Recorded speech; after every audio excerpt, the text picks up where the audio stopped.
This morning, the Russian military launched a missile strike on Kyiv. The rocket hit the 9th-floor building of Shevchenkivsky district. The hit was confirmed by the mayor Vitaly Klitschko. According to him, there are people under the rubble. Some residents, 25 people, were evacuated.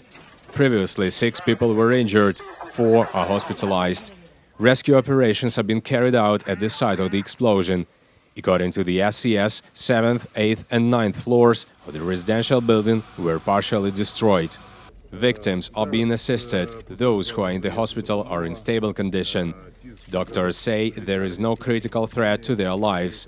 However, we cannot get the final information because the building was destroyed and now we hear that people are under the rubble. They are alive. Rescuers are now trying to get them. The smoke is quite high. We do everything to save people as quickly as possible. According to Vitaly Klitschko, a 7-year-old girl was rescued from the rubble. The death of her father was confirmed by SCS officers. The girl's mother clamped the concrete floors. Rescuers used cranes to get her. We have big problems with the analysis of the structure. A girl of about 8 years old has been rescued so far. She was sent to the Ohmedit Medical Center. Her mother is 36 years old. The woman was rescued from the rubble. She was taken to hospital. The advisor to the chief of the Ministry of Internal Affairs, Anton Gerashchenko, reported that mother of the 7-year-old girl is the citizen of Russia, Ekaterina Volkova.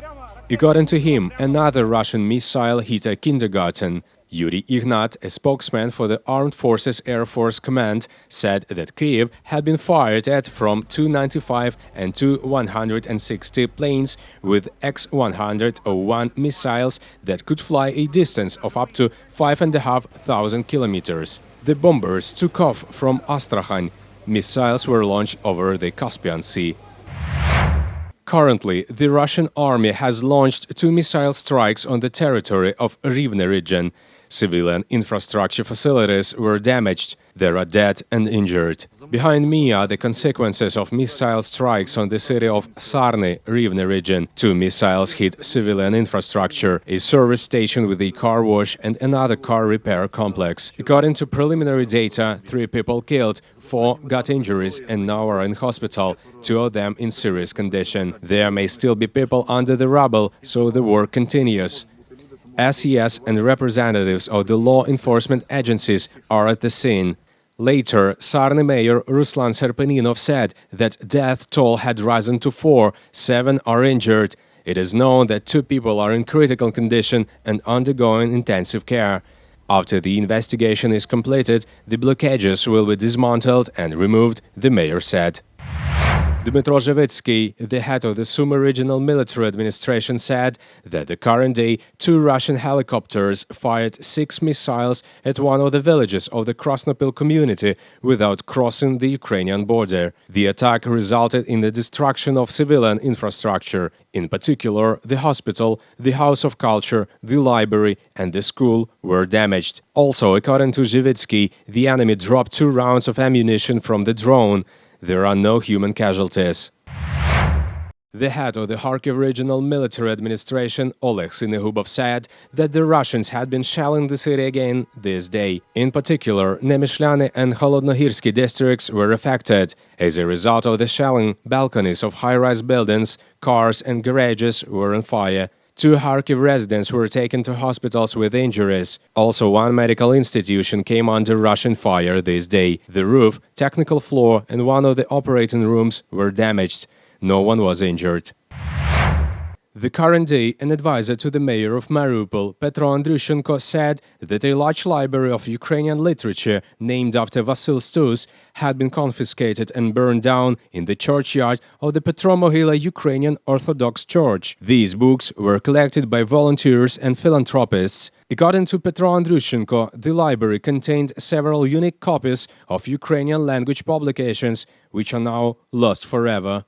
The Petromohila Church was built with the support of the townspeople and contributed to the Guinness Book of Records of Ukraine as a church containing the largest Petrokivka painting.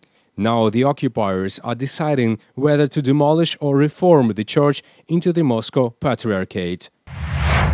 After the capture of Severodonetsk, Russian army concentrated all its forces on the encirclement of Lysichansk, said the head of the Luhansk Regional Military Administration, Serhiy Haidai. There were missile strikes on the city, there is a lot of destruction, the TV tower and the car bridge were damaged. The shells also hit the Ukraine Security Service building and residential buildings. The body of a man without signs of life was found on the territory of a multidisciplinary hospital. He received numerous injuries. Destructions were recorded in Vovchoyarivka, Loskutivka, Verkhnyo-Kamyanka and Zolotarivka.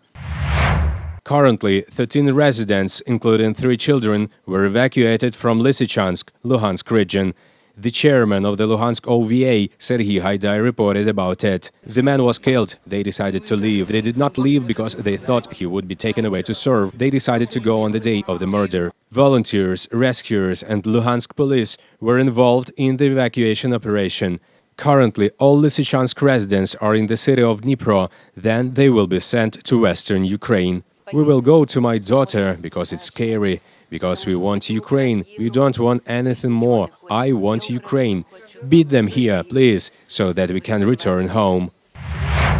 5 members of the Zaporizhia Dream Team, which includes educators, volunteers and officials, at 2,061 meters above sea level, unfolded the Ukrainian flag on Mount Riverla to support the military. They were joined by everyone who was then on top of the mountain. We went to the Carpathians on purpose. We booked train tickets, we booked accommodation in Zaroslyak at the tourist base, planned our whole day as it will happen. The ascent itself took us about 4.5 hours. The ascent climbed very slowly.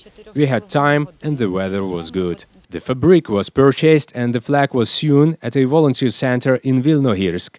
At the top of Riverla, everyone signed the flag. The flag was painted at the beginning. It was done by Vilnohirsk residents. It says, "Glory to Ukraine." And we came up with such a hashtag, "Everything is Ukraine, everything is a victory, everything is the armed forces." Under this hashtag, this flag will continue to spread, will move to other cities. People wrote a lot, wrote, for example, that Melitopol is Ukraine, that Kherson is Ukraine, passed congratulations even personally to everyone who knows any of the defenders, wrote that they love our defenders very much, that they are waiting for them with victory. Having bought a fabric measuring 48 meters and dividing it into 4 pieces, our dressmaker volunteers sewed it and we got to the size of this flag 6 by 12 meters. Then 2 artists, Katerina and Alexander, created such beautiful words on this flag, and the whole team of 10 people created this beautiful flag.